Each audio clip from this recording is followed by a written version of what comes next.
The Canon EOS Rebel T7 DSLR camera is a popular entry-level camera for photographers who want to get started with DSLR photography. The kit comes with two lenses, an EF 18-55mm lens and an EF 75-300mm lens, which makes it a versatile choice for shooting different types of photography.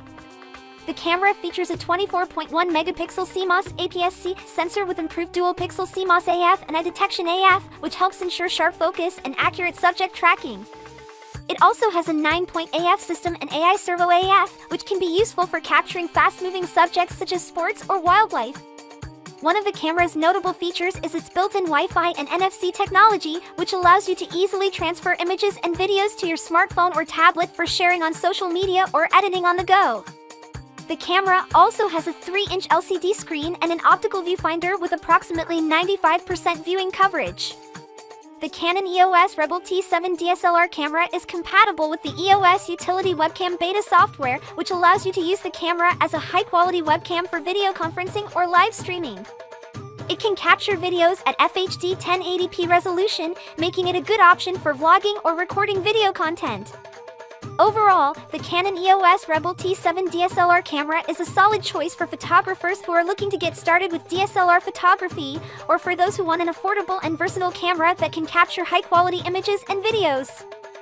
Hey guys, this is Paul, and this is the Canon T6, one of the cheapest DSLRs on the market. I wanted to see what sort of quality I could get out of this budget camera, so I bought a bundle that included this 18-55mm kit lens and this 75-300mm telephoto lens. Starting out with the camera body itself, it feels surprisingly great for the price, with pretty much the same build quality as my Canon 90D. However, taking a closer look, you will see that there are several compromises made in terms of features on the T6. There's no top LCD, there's no scroll wheel on the back, there are fewer dedicated buttons, and a less pronounced grip. All of these are pretty reasonable sacrifices in my opinion, but what's harder to work with is the lack of a flip-out display, touchscreen, and a microphone input jack. These are all key features that I use all the time on my 90D, especially when I'm filming myself for videos. Since the Canon T6 supports wireless connectivity to smartphones through the Canon camera app,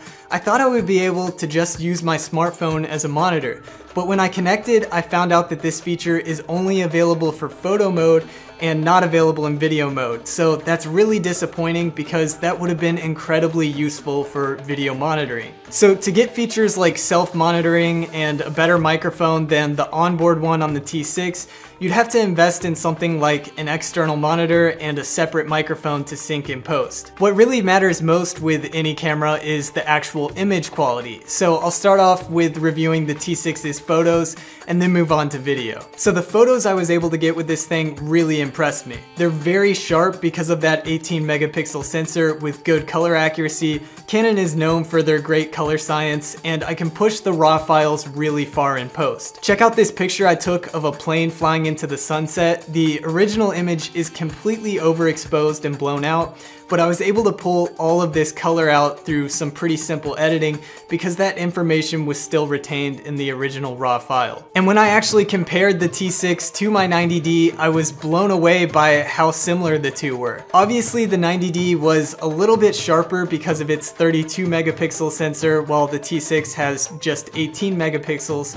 But other than that, the photos from these two were very similar in terms of color reproduction and overall quality. But one area that I did notice a pretty big difference in was low light conditions. First off, the T6 is limited to just 6400 ISO, while the 90D can go up to 25,600.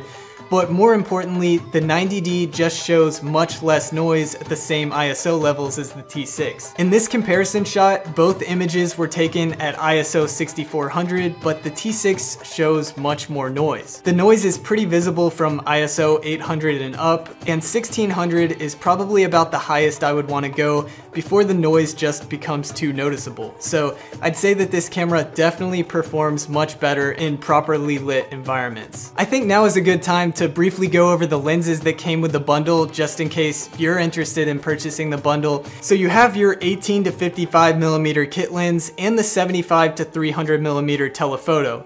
And these lenses might be cheap, but for a beginner, they're more than enough to get you started in photography, especially the 18 to 55 millimeter. The great thing about the 18 to 55 is that it has image stabilization, which helps a lot with handheld photography. This is also just a great focal range for beginners because you can shoot wide at 18 millimeters for things like landscapes, but still have a bit of zoom for things like portraits or anything else that would require a zoom. The 75 to 300 is a usable telephoto lens, but it would be a whole lot better if it had image stabilization, because when shooting at those longer focal lengths, any sort of shake in your hands is going to decrease the sharpness of those photos.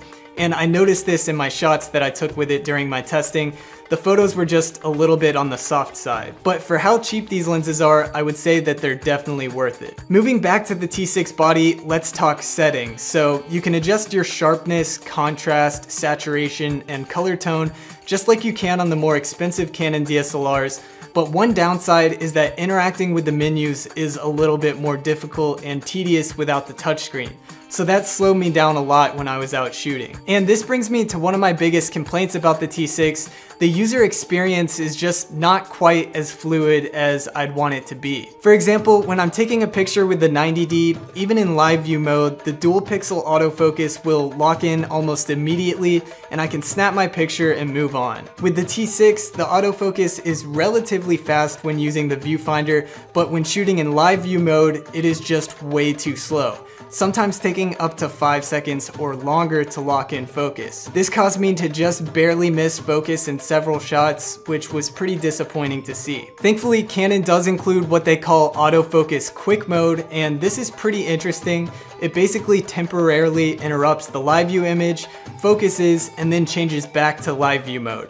And this is much faster than just shooting in live view mode. This somewhat makes up for the issue, but it's obviously not an ideal solution, especially if you're trying to shoot a moving subject. Speaking of shooting moving subjects, if you are shooting in continuous mode, the T6 can take up to 3 frames per second, but pauses after just 6 shots if shooting in RAW mode. However, if you are taking continuous JPEGs, it appears to have an unlimited buffer depth, which is pretty nice. And moving on to video, I'll just say that the T6 isn't great for the way I like to shoot video. It can shoot up to 1080p videos at 30 frames per second, but it does look to be a bit on the soft side, even when I compare it to my 1080p footage shot with my 90D. And video on the T6 has 2 major drawbacks, one of which I already mentioned, the lack of a flip out display, but the other is the lack of continuous autofocus. This means that you'll have to use manual focus for everything you're shooting, which makes things a lot more difficult, especially if you're shooting in a shallow depth of field or filming a moving subject. But if you can get by without autofocus, a flip out display, and don't forget that there's no microphone input jack, the T6 is definitely usable for video. So all in all, is the T6 worth it? I would say absolutely if you're looking for a solid budget DSLR to get started in photography. Especially with the bundle, you'll get 2 lenses and a camera body capable of shooting very high quality pictures. However, if video is your main focus, I'd probably look elsewhere. But for photos and the occasional video, the T6 is still a great budget option.